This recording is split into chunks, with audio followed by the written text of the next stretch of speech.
নমস্কার বন্ধুরা, welcome back to live আড্ডা ফুটবল। তো বন্ধুরা, আরও একটা নতুন ভিডিওতে তোমাদের সকলকে স্বাগত জানাই। তো বন্ধুরা, ভিডিওটা শুরু করার আগে তোমাদের কাছে একটাই অনুরোধ, সেটা হচ্ছে যে আমাদের এই চ্যানেলে যারা প্রথমবার তারা কিন্তু অবশ্যই আমাদের এই চ্যানেলটাকে সাবস্ক্রাইব করে পাশে থাকা বেল আইকনটিও অল করে রাখবে, যাতে সবার প্রথমে এরম খেলার আপডেট তোমাদের কাছে পৌঁছে যায়।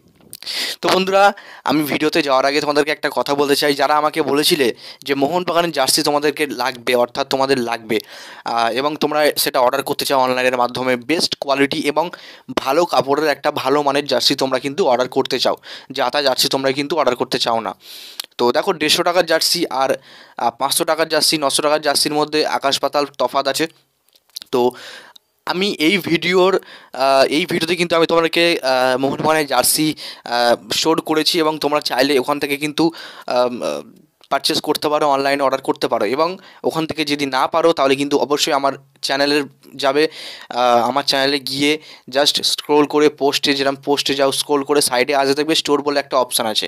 ওখানে গিয়ে তোমরা দেখলেই কিন্তু দুটো জার্সি পেয়ে যাবে, এবং ওখান থেকে যে কোনো একটা কিন্তু তোমরা অর্ডার করতে পারবে, এবং কিন্তু হোম ডেলিভারি সম্পূর্ণ ফ্রি।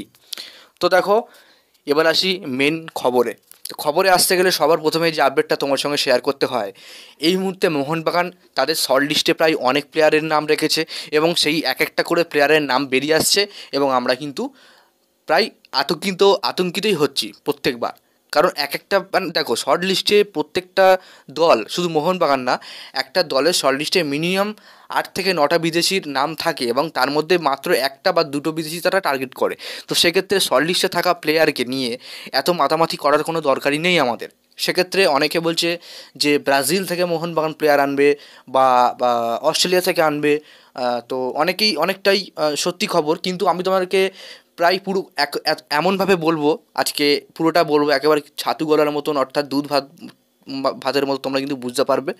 দেখো, মোহনবাগানের শর্ট লিস্টে প্রায় 8 থেকে 9টা প্লেয়ারের নাম আছে প্রথমত। দ্বিতীয়ত, এই 8 থেকে 9টা প্লেয়ারের মধ্যে মোহনবাগান মাত্র তারা দুটো প্লেয়ারকে সই করতে পারে সামার ট্রান্সফার উইন্ডো খুললে বা তারপরে। তো সেক্ষেত্রে দেখো, এই মুহূর্তে সবথেকে বড় টার্গেট এবং সবথেকে বড় জায়গায় টার্গেট করছে তারা কিন্তু স্কটিশ প্রিমিয়ার লিগে, যেখানে কিন্তু গ্রেগ স্টুয়ার্ট খেলতো, অর্থাৎ স্কটিশ প্রিমিয়ার লিগ, স্কটল্যান্ডের ফুটবল লিগ। সেখান থেকে কিন্তু মোহনবাগান প্লেয়ার টার্গেট করছে, এবং তাদের শর্ট লিস্টের নামও আছে। তো সেক্ষেত্রে প্লেয়ারের নাম জানা যায়নি, এবং প্লেয়ারের পজিশন, প্লেয়ারের মার্কেট ভ্যালুটা শুধু জানা গেছে। তো প্লেয়ারের মার্কেট ভ্যালুটা হচ্ছে 5.4 কোটি টাকা থেকে 6 কোটি টাকার মধ্যে প্লেয়ারটার মার্কেট ভ্যালু হতে পারে। তো বর্তমান প্লেয়ারের নামটা জানা যায়নি। তো খুব সম্ভবত তিনি উইদাউট ক্লাবে আছেন, এবং সেটা কে হতে পারে তোমরা কিন্তু কমেন্ট বক্সে জানিয়ে দাও, কারণ এখন কিন্তু নাম আমি নিতে পারবো না কপিরাইটের জন্যে। তো যাই হোক, আশা করি তোমাদের বোঝাতে পারলাম। তো যদি তোমরা, আরেকবার বলছি, যদি তোমরা জার্সি নিতে চাও তাহলে কিন্তু অবশ্যই আমার চ্যানেলে গিয়ে স্টোর থেকে পারচেস করতে পারো, বা এই ভিডিওর নিচেই আছে, তোমরা কিন্তু পারচেস করতে পারো। তো যাই হোক বন্ধুরা, আজকের ভিডিওটা এতটাই ছিল। যদি তোমাদের ভিডিওটা একটু ভালো লাগে অবশ্যই লাইক করে দেবো, আমাদের এই চ্যানেলে প্রথমবার যেন হতে চ্যানেলটাকে সাবস্ক্রাইব করে পাশে থাকা বেল আইকনটি অল করে রেখো। ধন্যবাদ।